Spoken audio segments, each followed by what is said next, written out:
What's up, everybody? Welcome back. So today I'm going to kind of skip over the intro and just jump right into it.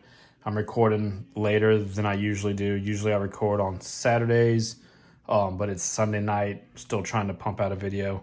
So today I'm going to kind of knock out some of these little cigar stands that I made, kind of walk you guys through what I do. Nothing crazy. It's something that you can kind of get out of your scrap bin if you got some longer scraps laying around. It's literally just a couple straight cuts, little half circles, rivet, snap, or double cap rivet, whatever you want. And yeah, make cool little cigar stands. If you have cigar smokers, can kind of make little gifts for them. Yeah, so let's jump into it. I'm going to go over a quick list of everything we need, tools, material, all that stuff. And yeah, let's get to it. All right, first off, pattern. Let's kind of cover those measurements real quick. That is about 9 inches long, and it is an inch wide or tall, however you want to look at it. And what I usually do is kind of fold it in half, and then from the still connected end, not the open end that we rivet, but the opposite end, it's about, I would say, like 1 3/4 inches in. And then all I did was just used a half round and punched a hole. So half round, Amazon, I got a set for, I think it was like 15-20 bucks. And then also have an arc punch. If you decide to clip the corners, you can use this one. Again, Amazon, got a set of them. This is the hole punch for punching the holes for the rivets. I think I got that one from Kevin Lee Leather. Got a set from him. Rivets, these are number 12 rivets. Rivet setter. Cutting utensil. As far as leather goes, I got some, this is Dublin type toasted coconut, I think it is. 4 to 5 ounce. Just grab that out of my scrap bin. And then I also had a piece of water buffalo in 5 ounce from an offcut from something I was working on earlier. So I think that would be cool. Then we also need some kind of maul to punch our holes and stuff. So that's everything we need. So we can start cutting.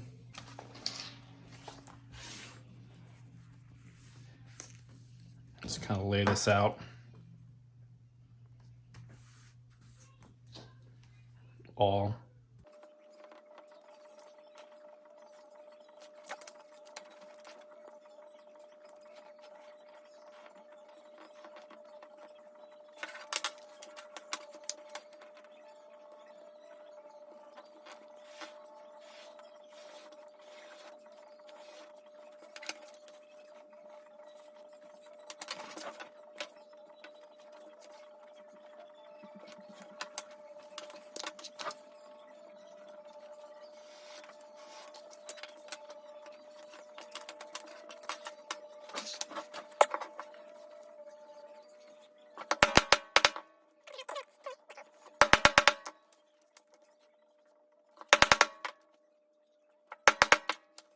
I went ahead and folded this in half, took my hole punch and just punched a hole so that way it'd kind of be the same on both sides.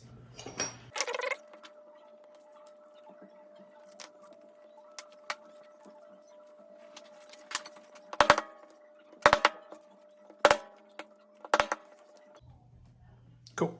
Now we'll bevel and burnish.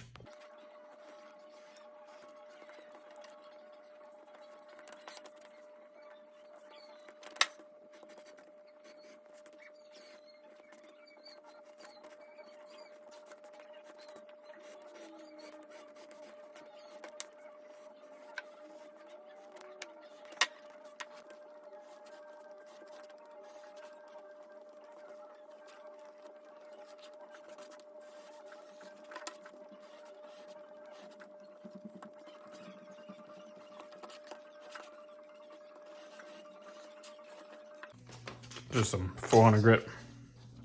Try to clean up these edges.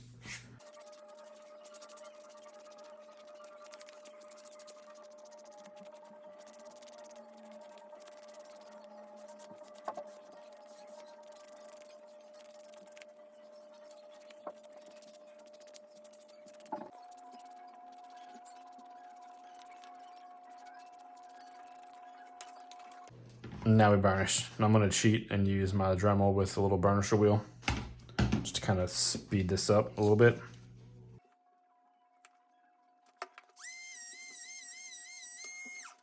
I'm not gonna make you watch me do the whole thing, but just so you can get an idea of kind of what that does. Just a couple passes, and that was just with 400. Usually I will go through and I'll do that, and then I'll hit it again with some higher grit sandpaper just to kind of get any of the residual bumps or trash.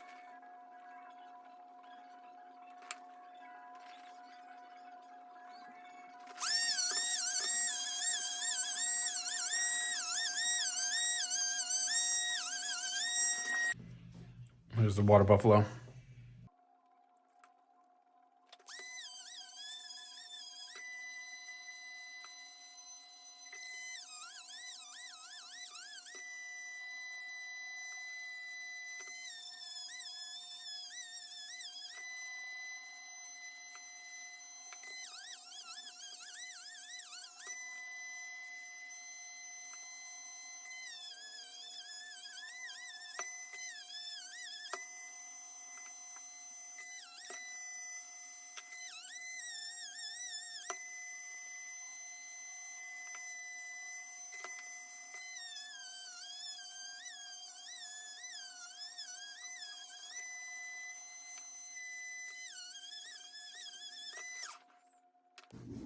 All right, so I ran out in the garage, threw my maker's mark on there.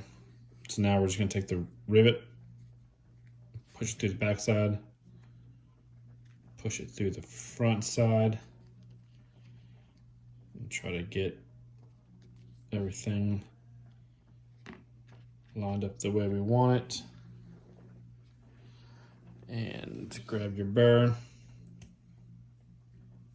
set that on there. Grab your setter and your maul.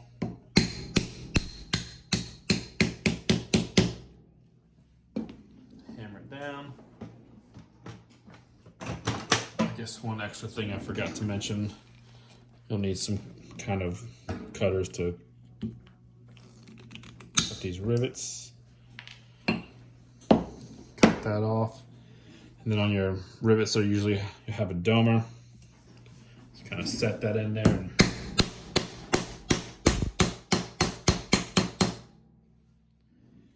beat it up. And you can see that makes it nice and smooth. And that is it for that one. You could take your arc punch if you wanted to kind of cut these corners off, which I think I might, and then I'll re-burnish those, but let's get the other one assembled. So again, got my mark on there. Push that through the backside.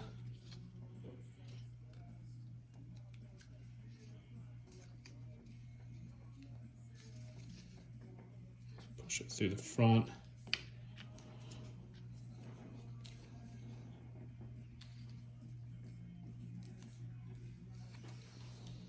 Grab the burr.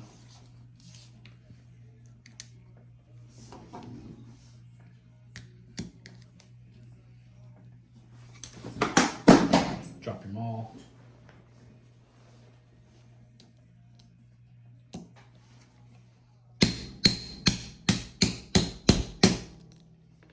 Set it.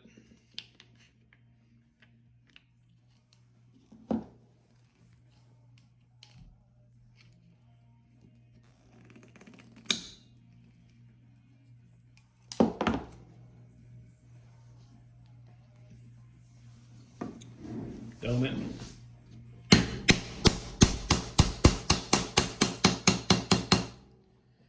If you wanted to, you could skip the dome part and get some kind of like ball peen hammer.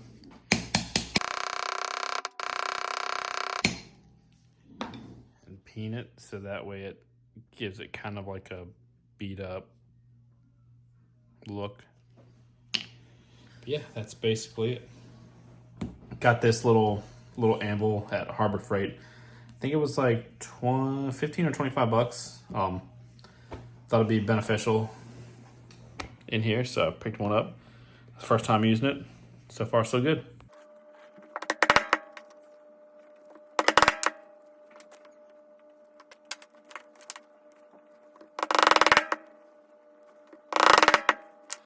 Cool.